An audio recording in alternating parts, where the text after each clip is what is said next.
Hello, and welcome to the very first episode of This Week in Education. I'm Alex. We are so glad you're joining us as we break down the biggest stories shaping our schools and, what they actually mean for your family. And I'm Jordan, and wow, do we have a lineup for you tonight. First up, we're talking about the AI tsunami, a wave of tech backed by over $100 million that's about to hit classrooms.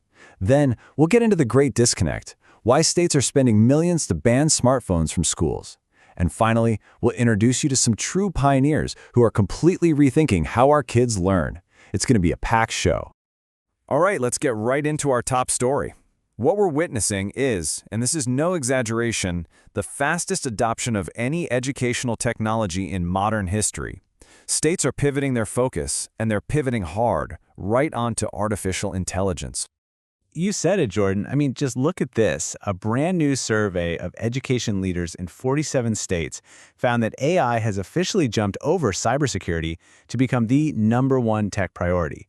That is a massive, massive shift, and it's happening at a speed we've just never seen before. And it's not just talk, right? There is some serious money behind this shift.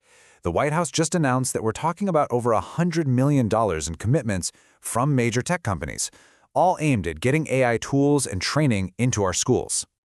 And when you look at who's behind this, the scale is just staggering. We're talking about the biggest names in the game: Google, Microsoft, Amazon, Apple, you name it. They're all committing to put these AI tools and this training directly into the hands of millions of students and teachers. It's a real all-hands-on-deck moment. Okay, but here's the catch, right?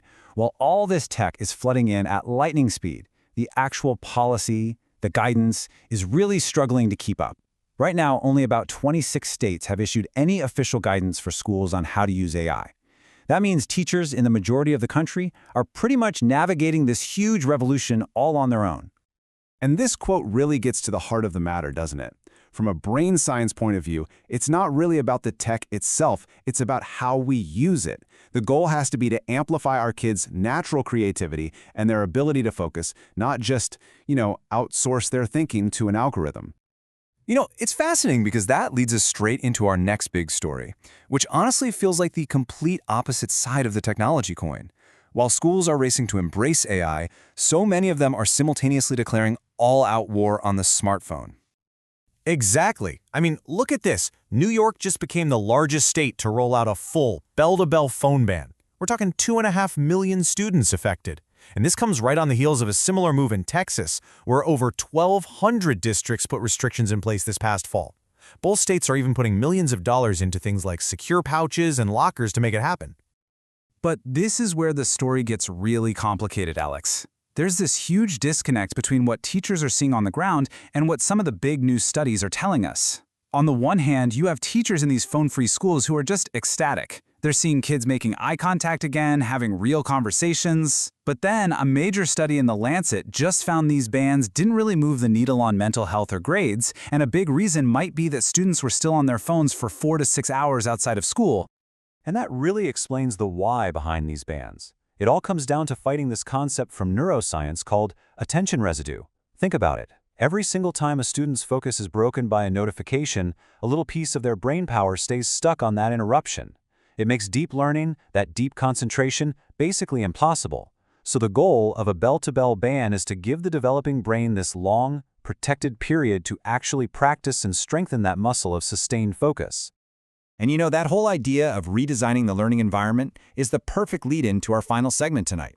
Because amidst all this tech disruption, there are these incredible pockets of innovation that are focused on completely rethinking the fundamentals of how we teach. Okay, check this out. In Georgia, they're trying a new staffing model that is proving to be absolutely revolutionary. To deal with teacher shortages, they're not just trying to hire more people. Instead, they're empowering their absolute best teachers. They identify these amazing educators, give them a 20% pay bump, and then they have them coach a small team of their colleagues. And the results? They're just staggering. Student learning growth has jumped from the 50th percentile all the way to the 77th. And that's not all. Over in New York City, they're taking it a step further. They're not just rethinking the role of a teacher, they're rethinking the entire school. This fall, 7 brand new, innovative schools are opening their doors, and each one is designed around what science tells us about how different kinds of brains actually learn. What's so amazing here is this shift away from that old one-size-fits-all model. Take the Central Brooklyn Literacy Academy. It is built from the ground up specifically for students with dyslexia. They use these multisensory teaching methods that are designed to literally help rewire the brain's pathways for reading. It's education that aligns with neuroscience. And look at this, it brings us right back to our first story tonight, AI. The Middle School of Innovation is actually using artificial intelligence and other tech to give students real-time personalized feedback that adapts to how they're learning moment by moment.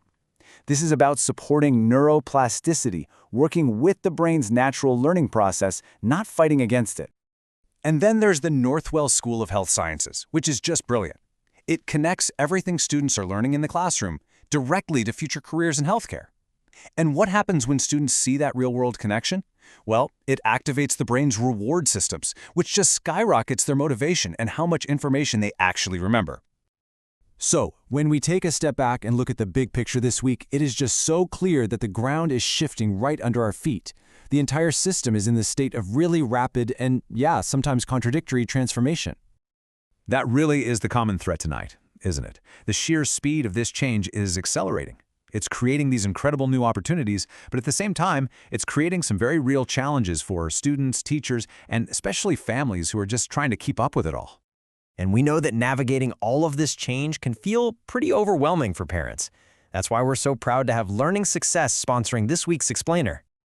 Look, if you've been listening to these stories tonight and you're wondering how you can create the best possible learning conditions for your own child, the Learning Success All Access program is a fantastic resource. It offers these neuroscience-based strategies that you can actually use at home, empowering you to support your child's unique needs through all this change. You can check it out and start a free trial at learningsuccess.ai.